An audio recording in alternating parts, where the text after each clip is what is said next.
wabarakatuh. Kenapa orang yang masih melakukan amalan-amalan seperti maulid, haul habib-habib, ziarah kubur wali-wali tidak malu sama Allah Jalla Jalaluh? Bukankah mereka sedang bermaksiat sama Allah Subhanahu wa ta'ala? Ini semua dilakukan karena seseorang menganggap itu adalah perbuatan baik. Dan kebanyakan teman-teman kita ini, semoga Allah berikan hidayah, mereka menyangka mereka sedang mendekatkan diri kepada Allah Subhanahu wa ta'ala. Padahal kita tahu semuanya, kalau Allah Subhanahu wa ta'ala telah mengutus Nabi-Nya Muhammad sallallahu alaihi wasallam untuk mengajarkan ajaran yang dia inginkan. Dan sebelum Nabi Muhammad SAW menutup hidupnya, ditutup dengan nafas yang terakhir, itu beliau sudah menyampaikan semuanya. Dan ini disepakati oleh para ulama. Tidak ada satupun di antara sahabat setelah meninggalnya Nabi Muhammad SAW kemudian menambah-nambah ajaran beliau SAW. Banyak orang yang tidak faham. Mereka mengatakan buktinya ada sahabat yang melakukan perbuatan-perbuatan yang Nabi tidak contohkan, padahal yang dimaksud adalah pada saat Nabi Muhammad SAW masih hidup. Ini tidak termasuk dalam larangan karena wahyu sedang turun, agama dalam proses penyempurnaan. Tapi setelah sempurna agama itu tidak perlu sebenarnya orang melakukannya. Kenapa sebabnya? Ya, syaitan menghiasi bagi orang, teman-teman sekalian. Kata ulama, dosa ada dua macam. Ada dosa syahwat dan ada dosa syubhat. Dosa syahwat adalah dosa yang diikuti dengan hawa nafsu, seperti orang mencuri, membunuh, berzina. Itu semua adalah hawa nafsu. Dan ada dosa syubhat. Ini yang banyak orang terjerumus dan dia tidak tahu kalau dia sedang terjerumus. Dia anggap itu ibadah padahal sebenarnya bukan, ya. Termasuk dalam pelanggaran adalah melakukan apa yang baginda Nabi Muhammad SAW tidak ajarkan. Saya kasih contoh begini, teman-teman. Kalau anda berkata maulid ini memperingati hari lahirnya atau hari matinya seseorang adalah hal yang boleh-boleh saja karena itu baik, teman-teman. Seperti anda sedang kerja di satu perusahaan. Kita kerja di satu perusahaan. Perusahaan punya peraturan-peraturan. Kita masuk misalnya building itu ada 10 tingkat, rapi, bersih. Kita sebagai pegawai ingin berbuat perbuatan yang kita lihat baik, tapi perusahaan tidak suruh. Seperti misalnya kita membeli kembang, kita taruh kembang di pintu utama masuk kantor. Pemilik perusahaan tidak mau itu. Kalau dia mau, dia sudah taruh kembang. Niat kita baik.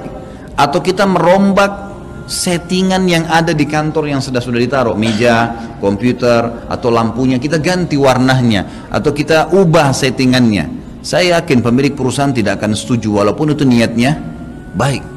Itu rasional sekali. Bagaimana dengan orang yang sudah Allah sempurnakan agamanya lalu dia buat-buat dengan alasan itu baik?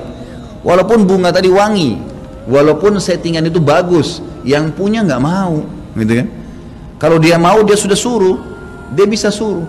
Allah Subhanahu wa ta'ala maha sempurna. Dan Allah sudah turunkan dalam surah Al-Ma'idah ayat 3, A'udzubillahi minasyaitonirrajim, Al-yawma akmaltu lakum dinakum. Hari ini aku sudah sempurnakan agama kalian. Nggak butuh lagi tambahan. Kata Ibnu Katsir, kata para ulama tafsir, menandakan orang Islam tidak butuh lagi ajaran apapun. Wa atmamtu alaikum ni'mati, dan nikmatku akan aku sempurnakan. Maknanya kalau kalian yakini dan jalankan agama kalian yang sudah saya sempurnakan. Wa raditu lakumul Islam madina, dan aku ridha kalau kalian beragama Islam. Dengan Islam aku akan terima, selain Islam aku tidak akan terima. Itu maknanya. Jadi tidak perlu tambah-tambahan, teman-teman sekalian. Kalau Nabi Muhammad SAW tidak pernah lakukan maulid, kenapa anda lakukan? Apa maunya? Gitu loh. Tanya coba, pasti mereka bilang Nabi nggak pernah lakukan, para sahabat tidak pernah lakukan. Sampai saya pernah berkata kepada beberapa teman yang sudah sampai pada level ustadz-ustadz, kiai-kiai yang mereka masukkan, saya bilang, akhi, tolong datangkan kepada saya satu saja pendapat, tidak usah dari para sahabat, tidak usah dari para tabi'in, 4 orang imam saja, Imam Ahmad, Imam Malik, Imam Syafi'i, Imam Abu Hanifah, ada enggak satu saja statement mereka yang suruh buat maulid? Coba datangkan kepada saya. Tidak pernah ada, satu pun tidak ada statement mereka. Dan itu muncul justru setelah mereka meninggal. Imam Abu Hanifah meninggal tahun 150 Hijriah, Imam Malik meninggal 179 Hijriah, Imam Syafi'i meninggal 204, Imam Ahmad meninggal 240 Hijriah. Itu munculnya maulid di tahun pas Imam Ahmad terakhir tuh, 10 tahun sebelum meninggal, 230 Hijriah, oleh orang-orang Syiah yang ada di Mesir. Itu mereka lakukan karena mereka mau mencontohi ya yang dilakukan oleh orang-orang Nasrani merayakan hari lahirnya Nabi Isa alaihissalam. Banyak orang bilang ini kan cuma untuk syiar. Syiar, akhi, sampaikan sejarah Nabi Muhammad SAW, sampaikan majelis ilmu, bukan dengan membuat-buat yang Nabi kita tidak lakukan, gitu kan? Saya sudah kasih contoh tadi di perusahaan, walaupun kita dekat dengan seseorang pimpinan perusahaan pun, tidak mungkin kita bisa melanggar apa yang dia inginkan. Harus mengikuti apa yang dia titahkan, gitu kan? Seperti itulah memahaminya. Dan segala macam jenis-jenis perbuatan saya tidak rinci satu persatu teman-teman sekalian. Saya sarankan jadikanlah Nabi Muhammad SAW betul-betul sebagai kiai Anda. Kalau mau kerjakan sesuatu tanya, Nabi Muhammad SAW kerjain nggak? Kalau enggak cukup. Kita nggak lebih pintar dari Nabi SAW teman-teman. Dan beliau diutus untuk dicontohi. Yang diperintahkan saja sudah padat, sudah banyak. Untuk apa buat-buat lagi? Udah banyak gitu kan? Dan anehnya teman-teman yang buat acara maulid ini, subhanallah, banyak sunnah Nabi yang ditinggalin. Banyak, melimpah sunnah Nabi nggak dikerjakan. Banyak sekali. Kita temukan kukunya masih panjang, hal yang kecil.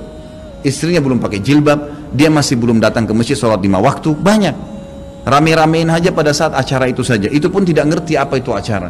Datang baca salawat, berdiri tengah-tengah, padahal dianggap ruhnya Nabi SAW sedang lewat tuh. Itu keyakinan mereka itu. Coba tanyain gitu kan, memang sudah begitu. Jadi tidak cukup dengan kata-kata baik. Mohon maaf, saya katakan ini dengan teman-teman yang melakukan perbuatan-perbuatan yang Nabi SAW tidak perintahkan. Anda sama saja sedang mengatakan, maaf Rasulullah, saya lebih ngerti daripada Anda. Nabi SAW tidak perintahin kita kerjain, jadi kita lebih ngerti dong dari Nabi, gitu kan? Padahal kita disuruh menjadikan Nabi Muhammad SAW sebagai suri tauladan.